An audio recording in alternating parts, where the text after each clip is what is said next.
আসসালামু আলাইকুম, সবাইকে শুভেচ্ছা জানাচ্ছি মাসুম মাহবুব। আন্তর্জাতিক বিশ্বের খবর আজকে দিচ্ছি না, আজকে আমরা বাংলাদেশের খবর দিচ্ছি, কালকে আবার ইনশাআল্লাহ আন্তর্জাতিক খবর থাকবে আপনাদের জন্য। প্রিয় দর্শক, বাংলাদেশ প্রসঙ্গে যে কথাগুলো বলতে চাই, জামায়াত ইসলামকে নিয়ে আজকে কথা বলবো। যারা জামাতের দর্শক আছেন তারা বেশ টেনশনে আছেন যে পক্ষে বলবো না বিপক্ষে বলবো, পুরোটা শুনলে বুঝবেন। মূলত আজকে আমি আসলে জামায়াত নিয়ে কথা বলবো না, আমি আজকে কথা বলবো ইসলামী রাজনৈতিক শক্তি নিয়ে। হয়তোবা আলোচনাটা জামাতের পক্ষেও যেতে পারে, বিপক্ষেও যেতে পারে। পাশাপাশি বিএনপি কোন কোন ভুলগুলো করছে আর সেই ভুলগুলো বিএনপির জন্য কি কি বিপদ ডেকে আনতে পারে। বাংলাদেশে আবার সাংবাদিকতা বলতে আমরা যেটা বুঝি সেটা হলো, আপনি যে দল করবেন সবসময় তার পক্ষে বলবেন, চোখ বন্ধ করে তার দাবেদারি করবেন এবং তার যত ভুল ত্রুটি আছে এগুলো গোপন করবেন। পরবর্তী যখন দল বিপদে পড়বে আপনি তখন আরেকটা নৌকা লাফ দিয়ে উঠে যাবেন, ওই দলটা হাসিনার মতো দিল্লি চলে যাবে, আপনি হয়ে যাবেন বিএনপি। আবার বিএনপি যখন বিপদে পড়বে, এখানে যারা উড়ে এসে জুড়ে বসেছে তারা আবার আওয়ামী লীগের নৌকায় উঠে বসবে, যদি আওয়ামী লীগ আসে। আর যদি আওয়ামী লীগ না আসে, জামাত আসে, এক রাতের অন্ধকারে সব আবার জামাত হয়ে যাবে। তখন দেখবেন বিএনপি খুঁজেও পাবেন না বাটি চালান দিয়ে। আওয়ামী লীগ 5 তারিখের পর খুঁজে পেয়েছেন? 15.5 বছরে পুরো বাংলাদেশটা মনে হয়েছিল আওয়ামী লীগে ভরপুর, টইটুম্বর, কোথাও বিএনপি জামাত নেই, সব আওয়ামী লীগ। 5 তারিখের পর আওয়ামী লীগ খুঁজেই পাওয়া যায় না, সব তো আর দিল্লি যায় না, কোথায় আছে? সব অন্য দলের মধ্যে মিশে গেছে। তো বাংলাদেশে এই সংখ্যাটা বেশি। এই সংখ্যার বিরুদ্ধে যখন আমি ভিন্ন স্রোতে দাঁড়িয়ে কথা বলি, তখন আমাকে নিয়ে অনেকে প্রশ্ন তৈরি হয়। স্বয়ং আমার ঘরের মধ্যেই, মানে আমার গোত্রীয় লোকরাই আমাকে নিয়ে প্রশ্ন তোলেন, আপনি আসলে কোন পক্ষে? আমি তাদেরকে বারবার একটা বিষয় বোঝাই, আমি দেশের জনতার পক্ষে, আমি হকের পক্ষে, ইনসাফের পক্ষে, বাংলাদেশের পক্ষে। আমার নির্দিষ্ট কোনো পক্ষ নেই। কাকে ভালোবাসি না বাসি সেটা আমার পেশাদারিত্বের সাথে কখনো যাবে না। দর্শক, ভূমিকাটি কেন দিয়েছি? যাতে আপনারা পুরো বিষয়টা বুঝতে পারেন কি বলতে চাই আজকে। 71-এ স্বাধীনতা বিরোধী ছিল কি জামায়াত ইসলাম, তাই তো? জামায়াত ইসলাম এই ইস্যুটি কখনো পারফেক্টলি তার জনগণকে বোঝাতে পারেনি। আর জামায়াত বিরোধীরা সবসময় এটাকে নিয়ে রাজনীতি করেছে। জামাত 71-এর বিরুদ্ধে বা মুক্তিযুদ্ধের বিরুদ্ধে, রাজাকার, শামস, আল বদর, অনেক কিছু বিচার হয়েছে, জামাত নেতাদের ফাঁসিও হয়েছে অনেকের, তাই তো? যখন গত 1.5 যুগ ধরে জামাতের সাথে বিএনপি কোয়ালিশন করেছিল, জোট বেঁধেছিল, আমরা সেই সময়টাতে 1.5 যুগে একবারও বিএনপির কোন নেতার মুখে শুনিনি জামাত স্বাধীনতা বিরোধী। বরং খালেদা জিয়া এবং লন্ডন থেকে তারেক রহমান জামাতের পক্ষ নিয়েছিলেন। তারা জামাতকে গণতান্ত্রিক রাজনৈতিক দল হিসেবে বিবেচনা করেছিলেন। এবং আজকে যারা জামাতকে রাজাকার, 71-এর মুক্তিযুদ্ধ বিরোধী বলছেন, এই বিএনপির কোন নেতা গত 1.5 বছরে মুখটা পর্যন্ত খোলেননি জামাতের বিরুদ্ধে। খেয়াল করেছেন আপনারা? শুনেছেন কখনো? না। বরং হাসিনার সমালোচনা করেছেন, হাসিনা বিচারের নামে প্রহসন করে, বা হাসিনা এই অবৈধ বিচার ব্যবস্থা তৈরি করে, ট্রাইব্যুনাল তৈরি করে জামাতকে যে ফাঁসি দিচ্ছে, তার বিরোধিতা করেছিল বিএনপি প্রধান নেতা বেগম খালেদা জিয়া এবং তারেক রহমান সহ আরো নেতারা। টকশোতে আমরা দেখেছি বিএনপি সবসময় জামাতের পক্ষে কথা বলতো।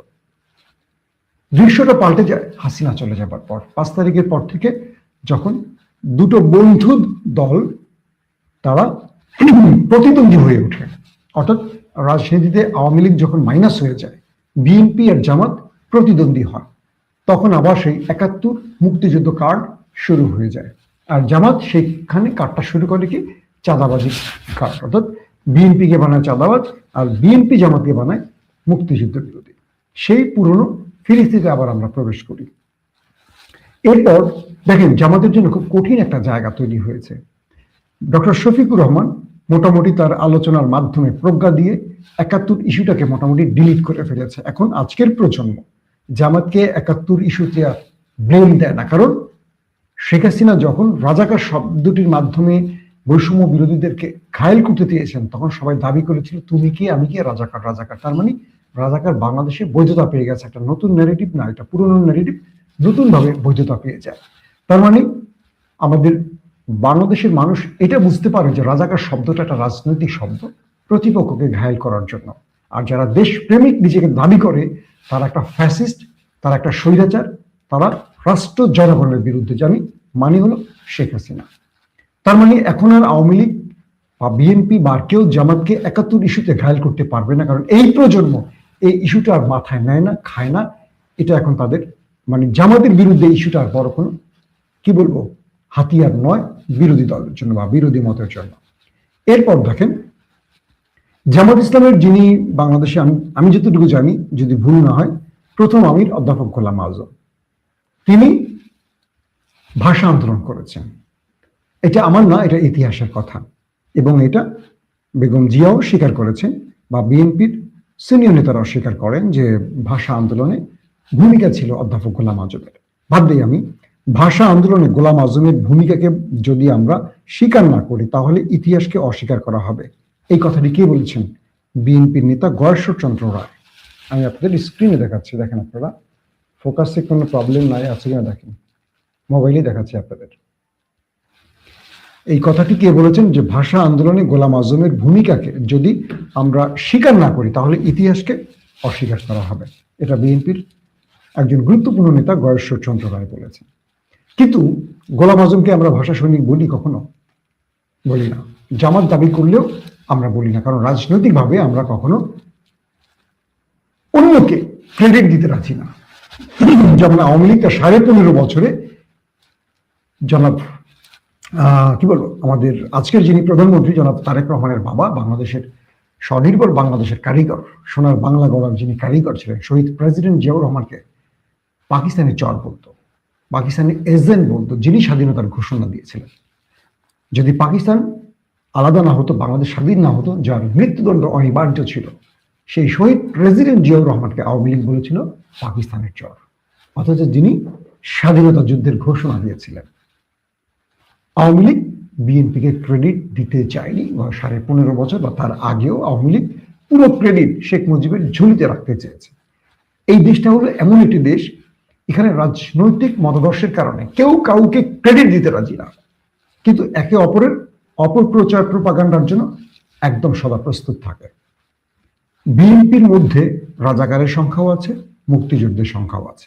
সর্বাধিক রাজাকারের সংখ্যাটা পাওয়া গেছে ইতিহাসে, বা যেটা আমাদের আওয়ামী লীগ আমলে এই তালিকা করতে গিয়ে সর্বাধিক তালিকায় পাওয়া গেছে আওয়ামী লীগের, মানে আওয়ামী লীগের ভেতরে রাজাকারের সংখ্যা। তারপর দ্বিতীয় সারিতে পাওয়া গেছে বিএনপির, জামাতের মধ্যে হাতে গোনা অল্প কিছু রাজাকার পাওয়া গেছে। কিন্তু ইতিহাসের পাতা বাঁধবেন, বাংলাদেশের রাজনীতির পার্সপেক্টিভে আমরা কি দেখি? রাজাকার মানি জামাত।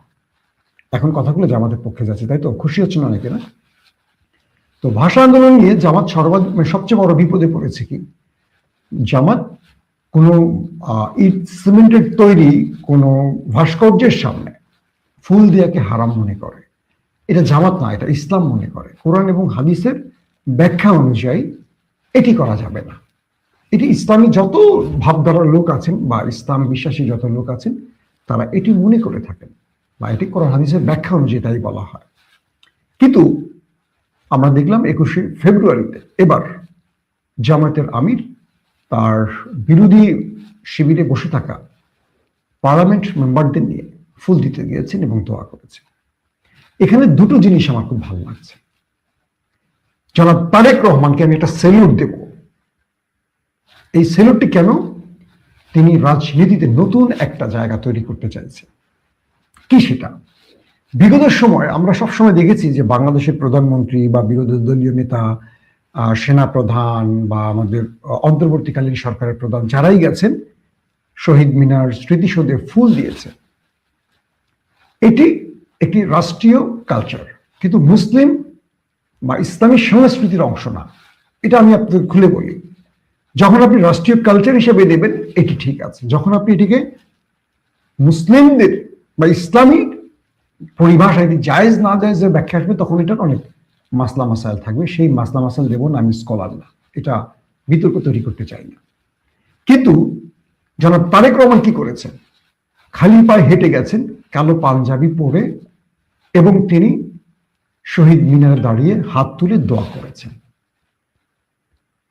আমি জনাব তারেক রহমানের এই আচরণে মুগ্ধ হয়ে গেছি। এটি কেউ করেনি। তিনি যে ভিতরে ইসলামকে লালন করেন জনাব তারেক রহমান, এবং তিনি যে একটা বিশ্বাস লালন করেন সেটা আজকে তার কর্মের মাধ্যমে প্রমাণ করেছে। কাউকে তোয়াক্কা করেন, নিজে একা খালি পায়ে হেঁটে গেলেন এবং হাত তুলে দোয়া করলেন। একজন মৃত ব্যক্তির জন্য ফুল কি গুরুত্বপূর্ণ নাকি দোয়া গুরুত্বপূর্ণ? যদি মুসলিম হন এটা আপনারা জানেন। আমি মরে গেলে আমার কবরে ফুল দিয়ে পূজা করতে পারবেন, আমার আমলে আরো কয়েকটা ফেরেশতাদের লাঠির বাড়ি যোগ করতে পারবেন, কিন্তু আমার কবরের পাশে গিয়ে যদি ফাতিহা পড়েন, কোরআনের কোনো আয়াত তেলাওয়াত করেন, কোনো সূরা পড়ে দোয়া করেন, এটা আমার আমলে যোগ হবে বা আমার জন্য কবরের আযাব কমবে। এটা হলো মুসলিম সংস্কৃতি। তো তারেক রহমান সেই কাজটি করলেন এবং জামাত আমির তিনি একই কাজই করলেন। তারা গেলেন, সেখানে গিয়ে হাত তুলে ভাষা শহীদদের জন্য দোয়া করলেন। অর্থাৎ সরকারি দলের প্রধানমন্ত্রী তারেক রহমান, বিরোধী দলের নেতা জনাব ডক্টর শফিকুর রহমান, দুজন একই কাজ করলেন। রাষ্ট্রীয় কালচার হিসেবে ফুল দিলেন আর মুসলিম হিসেবে দোয়া করলেন। এখন তারেক রহমানের বিরুদ্ধে কি বলবেন আপনারা, যারা আমাদের দেশে একটু ইসলাম শব্দে অ্যালার্জি আছে, যাদের চুলকায় বেশি, তারা কি বলবেন? কিছু বলতে পারবেন না, কারণ তারেক রহমান এখন প্রধানমন্ত্রী, বললে ভয় আছে আপনাদের কি হয় না হয়। কিন্তু শফিক সাহেবকে বলা যাবে, তাই তো? জামাত ফুল দিতে যায় না কেন? এতদিন সমালোচনা হতো। জামাত ফুল দিল কেন? এখন নতুন করে সমালোচনা শুরু হয়ে গেল। মানে জামাতের তো একটা মাইন্ড কাছে পায়, মহা বিপদে আছে। ওরা কোনটা করবে জামাত আসলে বুঝতে পারছে না। ওরা যদি ফুল না দেয় রাজাকার, ওরা যদি ফুল দেয় ইসলাম বিরোধী। বাংলাদেশের গণমাধ্যমগুলো, বাংলাদেশের সোকল্ড আলেমরা, যারা জামাত বিদ্বেষ লালন করেন, তারা এই জিনিসটাকে রপ্ত করেছে। জামাত যদি ফুল দেয় তখন বলবে বেদাতি কাজ করেছে, ওরাই বলবে। এত বছর দিলেন না, এখন দিচ্ছেন কেন? আমি ডক্টর শফিকের বক্তব্য শুনেছি, তিনি বলেছেন জামাত এবারই প্রথম বিরোধী দলে দাঁড়িয়েছে, মানে বিরোধী দলে এসে, তাই রাষ্ট্রীয় কালচার হিসেবে তারা এটা করেছেন। আর তিনি বলেছেন যে আমরা মুসলিম হিসেবে প্রতিবারই ভাষা শহীদদের জন্য দোয়া করি।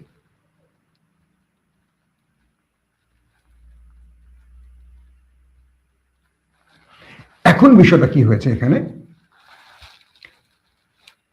জামাতের সমালোচনা করতেই হবে, ভালো করুক আর খারাপ করুক। এখান থেকে আমাদের আসলে ফিরতে হবে। বিএনপি সমালোচনা করতেই হবে, ভালো করুক আর খারাপ করুক, এখান থেকে আমাদের ফিরতে হবে। জনাব তারেক রহমান ক্ষমতায় বসছেন মাত্র কদিন, বিরোধী শিবির থেকে প্রতিদিন তাকে নিয়ে সমালোচনা করা হয়। আমি একটা বিষয় আপনাদেরকে উল্লেখ করেছি, হয়তো আপনারা খেয়াল করেছেন, সেটা হলো জনাব তারেক রহমানের এই মুহূর্তে দলের ভেতরে ভূমিকা খুব বেশি নাই। এটা কেউ বলুক আর না বলুক, আমার তথ্য মতে বললাম, তিনি খুব ক্রুশিয়াল টাইমে ক্ষমতায় বসেছেন। তার বিদেশি শক্তির কাছে অনেকগুলো বিষয় চাপ আছে। তিনি চাইলে তার মনের মতো করে রাষ্ট্রে না পারছেন মন্ত্রিত্ব তৈরি করতে, না পারছেন রাষ্ট্র ব্যবস্থা সাজাতে, কারণ কিছু বিষয়ে তাকে তাদের সাথে চুক্তি করতে হয়েছে, এরকম তথ্য আমাদের কাছে আসছে। এখন তাকে তার কৌশলে কাজ করতে দেয়, প্রথম দিন থেকে তার সমালোচনা করবেন না। জামাতের একটা কথা আমার ভালো লেগেছে, যে আমরা বিরোধিতার স্বার্থে বিরোধিতা করব না, যেটা দেশ এবং জনগণের বিরুদ্ধে যাবে তার বিরোধিতা করব। যদি জামাত এই কাজটি করে এবং শ্যাডো মিনিস্ট্রি তৈরি করে, ছায়া মন্ত্রী তৈরি করে, এটি নিঃসন্দেহে ভালো কাজ। আন্দোলন সংগ্রাম করে এ দেশে দাবি আদায় হয় না।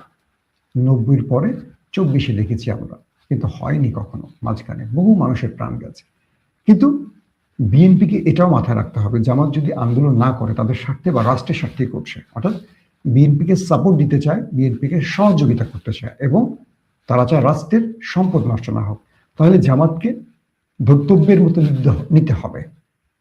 জামাত যে কালচারটা তৈরি করতে চায়, এটাকে বিএনপিকে সম্মান করতে হবে। আবার বিএনপি যে কাজগুলো করছে, জামাতকে সময় দিতে হবে যে বিএনপি আসলে কি চায়।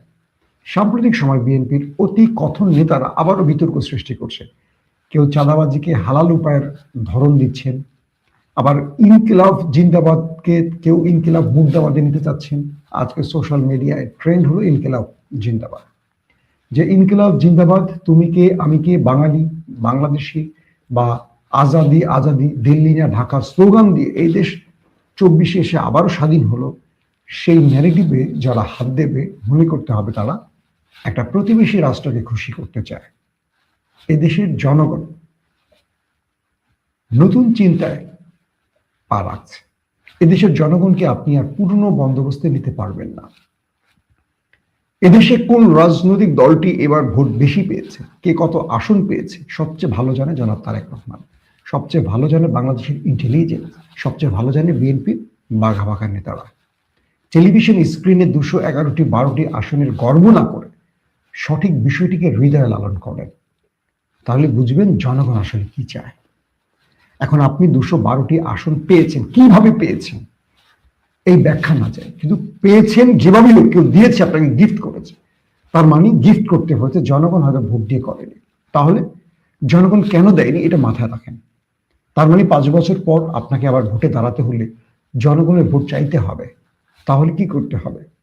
আপনি বারবারই কি পারবেন? ইঞ্জিনিয়ারিং করতে পারবেন না, কারণ আজকে যিনি আপনাকে ক্ষমতা বসায় কালকে হয়তো আরেকজনকে বসাবে। তাহলে জনগণের কাছে আপনাকে যেতে হবে। তাহলে জনগণ যেটা চায় সেটা আপনি করেন। আপনি ইনকিলাব মুর্দাবাদে ফিরবেন না, ইনকিলাব জিন্দাবাদে ফেরেন। দিল্লি না ঢাকা এই স্লোগানটিকে বাতিল করবেন না, আজাদির এই আন্দোলনকে থামাবেন না। আমাদের যুবকরা যে লড়াইতে নেমেছে, এটা শুধু হাদির একার লড়াই নয়, এটা হাসনাত নাহিদদের একার লড়াই নয়, এটা আমাদের সবার লড়াই। এই লড়াই যতদিন বিজয় না হবে আমরা ততদিন আমাদের আন্দোলন থেকে ফিরে যাব না। আবারও বলছি, এটি অবশ্যই বাংলাদেশের স্বাধিকার আন্দোলনের একটি পরিভাষা। যদি আপনি মানেন আপনি বিজেতা, যদি আপনি না মানেন আগামী দিন আপনি পরাজিত। এখন যেই কথাটি দিয়ে শেষ করতে চাই, আমরা বাংলাদেশের রাজনীতিতে এই মুহূর্তে আওয়ামী লীগকে দেখছি না, কিন্তু আজকে দেখলাম বিভিন্ন জায়গায় আওয়ামী লীগ আত্মপ্রকাশ করেছে এবং তারা 21শে ফেব্রুয়ারি পালনে মাঠে নেমেছে। এবং এই জন্য পুরোপুরি দায়ভারটা বিএনপির ঘাড়ে যাচ্ছে, কারণ বিএনপি এই মুহূর্তে টার্গেট করছে জামাতকে, আওয়ামী লীগকে না। বিভিন্ন পাড়ায় মহল্লায় জামাতে কে ভোট দিয়েছে, জামাতে কে এজেন্ট থেকেছে, কে জামাতের পক্ষ নিয়েছে, তাদেরকে ধরা হচ্ছে, মারা হচ্ছে, বিভিন্ন রকম এলোমেলো কাজ হচ্ছে। কিন্তু মাঝখান থেকে তারা আওয়ামী লীগকে বন্ধু বানিয়ে কাঁধে হাত দিয়ে হাঁটতে শুরু করেছে, বিভিন্ন জায়গায়, সব জায়গায় না। আমি বুঝতে পারছি না 15.5 বছরের স্মৃতিগুলো বিএনপিকে ভুলে গেছে। যদি তারা 15.5 বছরের স্মৃতি মাত্র 4 দিনে ভুলে যায়, মনে রাখতে হবে তাদের জন্য আবারও আসবে 50 বছরের দুঃসহ স্মৃতি। 15.5 বছরের পর 50 বছরের জন্য আসবে। এটা মাথায় রেখে আওয়ামী লীগের কাঁধে হাত দিয়ে হাঁটার চেষ্টা করবেন। বন্ধুকে শত্রু বানাবেন না, শত্রুকে বন্ধু বানাবেন শুধু ক্ষমতার জোরে, এটা ঠিক হবে না। আমি রাজনীতির এই জায়গাগুলোতে একেবারে আপোষ করতে চাই না। আমি মনে করি যে অন্যায় করেছে তার বিচার হোক, যে অন্যায় করেনি সে ছোট হোক আর বড় হোক, তার উপর আপনি আপনার দমন পীড়ন চালাবেন না, আপনার নির্যাতনের স্পিন রোলার চালাবেন না। যে সহনশীল, যে ধৈর্যশীল, তাকে বারবার ধৈর্যের পরীক্ষা নেবেন না। আওয়ামী লীগকে এই রাজনীতিতে যদি আবারও ফিরিয়ে আনতে চেষ্টা করে বিএনপি, আমি বারবার বলছি, আওয়ামী লীগ টিকে যাবে, বিএনপি হারিয়ে যাবে। কেউ মানেন আর না মানেন, এই দেশে রাজনীতিতে জামাত প্রধান বিরোধী দলে চলে এসছে। এখন একটি পক্ষে থাকবে মূল ফরম্যাটে, হয় বিএনপি নয় জামাত, হয় বিএনপি নতুবা আওয়ামী লীগ। জামাত জামাতের জায়গা চলে গেছে, এই জায়গা কেউ করে নিতে পারবে না। যেমন ভারতে তাকান, বিজেপি কংগ্রেস, আমেরিকায় তাকান ডেমোক্রেট রিপাবলিক, আপনি ইংল্যান্ডে তাকান সেখানেও লেবার আর হলো আরেকটা কি লেবার পার্টি আর হলো আপনার ভুলে গেছি এই মুহূর্তে মনে পড়ছে না। বাংলাদেশেও বিএনপি আওয়ামী লীগ, প্রতিটা দেশে দুটো দল থাকে। তো এই দুটো দলের মধ্যে খেলাটা চলে, সবসময় চলে, যুগের পর যুগ এটাই চলে। বাংলাদেশে সে জায়গাটা এসছে জামাত ইসলাম এবং এবার বিএনপি। আওয়ামী লীগ হারিয়ে গেছে এবং জাতীয় পার্টি নেই। এবার নির্বাচনে জাতীয় পার্টি একটি আসনও পায়নি, ভোটের র্যাঙ্ক দেখলাম আমরা খুব লো। তার মানে হলো বাংলাদেশে ইসলামী শক্তি এখন মূল শক্তির ঘাড়ে নিঃশ্বাস ছাড়ছেন। যদি আপনারা মনে করেন যে আওয়ামী লীগকে সঙ্গে নিয়ে জামাতকে দুর্বল করবেন, আর পারবেন না। যাকে দুর্বল করতে চাইবেন সে আরো শক্তিশালী হবে। যেমন বিএনপি জামাত শক্তিশালী হয়েছে, আওয়ামী লীগ 15.5 বছর দুর্বল করতে সবকিছু করেছে, খুন, গুম, ক্রসফায়ার, ফাঁসির রায়, সব রকম চেষ্টা করেছে, কিন্তু আওয়ামী লীগ এক নিমিষে হারিয়ে গেছে এক আন্দোলনে। কিন্তু বাংলাদেশে 212টি আসন বিএনপি পেয়েছে, 80-র মতো আসন জামাত ইসলাম পেয়েছে। তার মানে কি দাঁড়ালো? জনগণ বোঝে সবকিছু। এখন আমাদের করণীয়টা কি?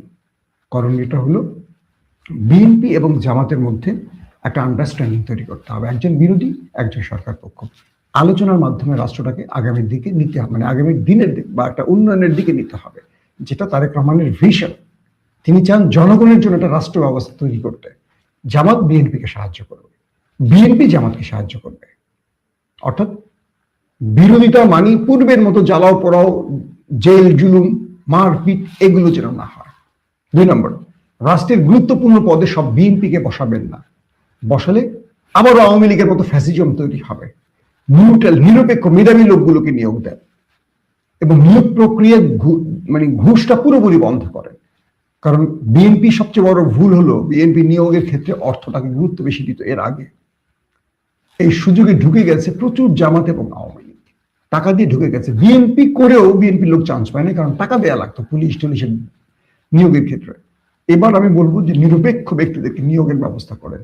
যার 1 টাকা ঘুষ দেওয়া লাগবে না, সে কর্মজীবনে এসে ঘুষটা খাবে না। যে 10 লাখ 20 লাখ 15 লাখ টাকা দিয়ে চাকরি নেবে, সেই টাকা উঠাবার জন্য ঘুষটা খাওয়া শুরু করবে এবং এই ঘুষ খাওয়াটা তার বাকি জীবন চলমান থাকবে।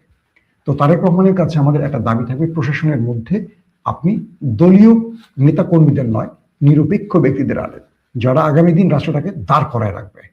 যদি দলবাজদের নেন, এই দলবাজির কারণে 54 বছরে বাংলাদেশে শান্তি আসে নাই। আবার বিপদের দিনে দলবাজরা পোল্টি মারবে, তারা আবার আওয়ামী লীগ হয়ে যাবে, আওয়ামী লীগ বিএনপি হবে, বিএনপি আওয়ামী লীগ হবে। নিরপেক্ষ ব্যক্তিরা দেশটাকে বাঁচাতে পারে। আপনারা যেই সরকারে বসেন, প্রত্যেকটা পদের যোগ্য ব্যক্তিদের নিয়োগ দেবেন। আর যারা এখন দলবাজি করছে তাদেরকে আস্তে আস্তে কোণঠাসা করেন, তাদেরকে আস্তে আস্তে ব্যারাকে ফেরত পাঠান। ব্যারাক মানে সেনাবাহিনীর ব্যারাক না, কারণ এই দলবাজরা দেশটাকে ধ্বংস করে, দলবাজরা দলটাকে ক্ষতি করে। আওয়ামী লীগরা যেভাবে ডুবিয়েছে দলবাজরা, বিএনপিকে সেভাবে ডুবাবে। তাই আমি বলবো, তারেক রহমানের ভীষণ বাস্তবায়নে আমাদের রাষ্ট্রের প্রত্যেকটা নাগরিকের উচিত বিএনপিকে সহযোগিতা করা। বিএনপির উচিত জনগণের পালস বুঝে সিদ্ধান্ত নেওয়া এবং 24 যে কারণে হয়েছে, 24-এর যে মূল স্পিরিট